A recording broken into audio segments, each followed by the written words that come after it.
ክቡር ዶክተር አብይ አህመድ የኢትዮጵያ ፌደራላዊ ዲሞክራሲያዊ ሪፐብሊክ ጠቅላይ ሚኒስትር፣ ክቡር የቀድሞ ፕሬዝዳንት ዶክተር ሙላቱ ተሾመ፣ የተከበራችሁ የሁለቱ ምክር ቤት አፈ ጉባኤዎች፣ ክቡር ምክትል ጠቅላይ ሚኒስትር ተመስገን ጥሩነህ፣ የተከበሩ የፌደራል ጠቅላይ ፍርድ ቤት ፕሬዝዳንት ፊልድ ማርሻል ብርሃኑ ጁላ፣ ዋና ኮሚሽነር መስፍን አራያ፣ ክቡራትና ክቡራን በዚህ ጉባኤ ላይ የታደማችሁ ተወካዮች፣ ዛሬ በምስራቅ አፍሪካ ልማት በይነ መንግስታት ኢጋድ ስም በፊታችሁ ስቆም ጥልቅ በሆነ ትህትና እና በታላቅ ተስፋ ነው። እዚህ የተሰበሰብነው አንድን ኩነት ለመታዘብ ብቻ ሳይሆን የዚች ታላቅ ሀገር ረጅምና ኩሩ ታሪክ ውስጥ አዲስ ምዕራፍ በሚከፍት ወሳኝ ታሪክ ወቅት ላይ ለመሳተፍ ነው። ዛሬ ለኢትዮጵያ ታሪካዊ ቀን ነው። በዓለም ታሪክ ውስጥ በግጭት የተሰራ አገር የለም። በግጭት የተገነባ አገር የለም። በግጭት ያተረፈ አገር የለም። ዛሬ በብዙ መልኩ የተሻሉ የሚባሉ አገሮች ከሁሉ በላይ አገራቸውን ስላስቀደሙ፣ ስለተደማመጡ፣ ስለተነጋገሩ አገራቸውን ወደ ተሻለ ሁኔታ አድርሰውታል። ከሁሉ በላይ ብዙ ልዩነቶች መፈታት የሚችሉት በሰላማዊ መንገድና በሰላማዊ መንገድ በተለይም በእንደዚህ አይነት ውይይት ነው። ኢትዮጵያ ማንነቷን የምትፈልግ አዲስ ሀገር አይደለችም። በምድር ላይ ካሉ እጅግ ጥንታዊና ጠንካራ ስልጣኔዎች አንዷ ናት። በታሪካችን በባህላችንና በእምነታችን ውስጥ በጥልቀት ስር የሰደዱ እና እጅግ ውብ የሆኑ የእርቅና የማስታረቅ ስርዓቶች አሉ።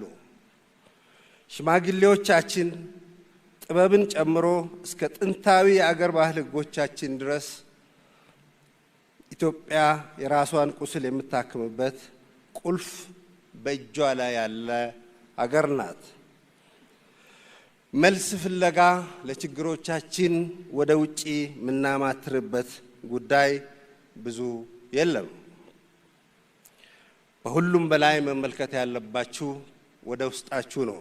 ቅድም ክቡር ጠቅላይ ሚኒስትር ያነሷቸው በርካታ ቁም ነገሮች አገራችንን ችግሮች መፍታት ብቻ ሳይሆን ለሌላውም ለአፍሪካና ከዛ በላይ መፍትሄ የሚሆን የአገራችንን የገነባንበት አገራችንን ያጸናንበት በርካታ ምሳሌዎች በእጃችን ያለን ህዝቦች ነን።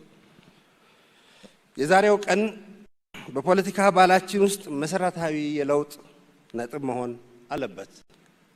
በፖለቲካዊ ህይወት ውስጥ የተለመደ የሚባለውን ነገር እንደገና የምንተረጉምበት መሆን አለበት።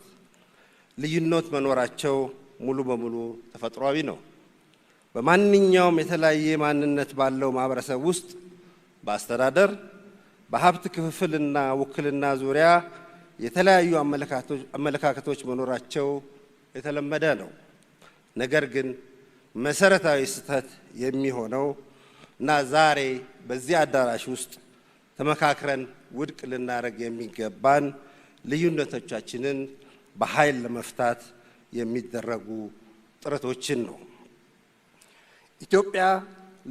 ኢትዮጵያውያን ልዩነቶቻቸውን በብዕር ኃይል በውይይትና በጋራ መከባበር መፍታት እንደሚችሉ ለዓለም አቀፍ ማህበረሰብና ከሁሉም በላይ ደግሞ ለኢትዮጵያ ሕዝብና ለራሳችን የምናስመሰክርበት መድረክ ነው። በዚህ አዳራሽ ውስጥ ስትቀመጡ የምትወክሉትን ሕዝብ በሚገባ ማስታወስ ተገቢ ነው። የኢትዮጵያ እናቶች፣ አባቶች፣ ወጣቶችና ሕፃናት ዛሬ እናንተን እየተመለከቱ ነው። የሚመለከቷችሁ በተስፋ መቁረጥ ስሜት ሳይሆን በጉጉት እና በታላቅ ተስፋ ነው። ግጭትና ስቃይ ኢትዮጵያ ውስጥ ማብቃት አለብን። እንኳን ለራሳችን ለአፍሪካ ተምሳሌት የሆን የነጻነት ቀንዲል አገር ነን። ሁሉንም ጉዳዮች ዛሬ እንደጀመርነው በውይይትና በመነጋገር መፍታት ይቻላል ይገባልም። በኢጋድና በራሴ ስም በኢጋድ አባላት አገሮች ስም ዛሬ በዚህ ኮንፈረንስ ለመሳተፍ ወስናችሁ እዚህ አዳራሽ ላይ ለተገኛችሁ ሁሉ ከፍ ያለ ምስጋናዬንና አክብሮቴን ማቅረብ ፈልጋለሁ። ይህ ጉዳይ እንዲሳካ ከፍተኛ ጥረት ላደረጉት ኮሚሽነሮች እንዲሁ ምስጋናዬ ይድረሳችሁ። በዚህ አዳራሽ ውስጥ ላልተገኛችሁ ወንድሞቻችንና እህቶቻችን የኢትዮጵያ ታሪክ ወደፊት የሚሰራው በመነጋገር ነው። ስለዚህ በኢጋድና በአባላቱ ስም በዚህ ታሪካዊ ጉባኤ ላይ እድል ሳያመልጣችሁ በተቻለ መጠን ማንኛውንም ጉዳይ በውይይትና በመመካከር እንድትፈቱ አደራ እላለሁ። ኢጋድ በዚህ ጉዞ ላይ ከእናንተ ጋር እንደሚቆም ላረጋግጥላችሁ ወዳለሁ። ይህ ውይይትና ውጤት የአፍሪካ ቀንድ ወደ ብሩህ ተስፋ የሚመራበት አይነተኛ እርምጃ ስለሆነ እንደምታሳኩት ጽኑ እምነቴን ነው።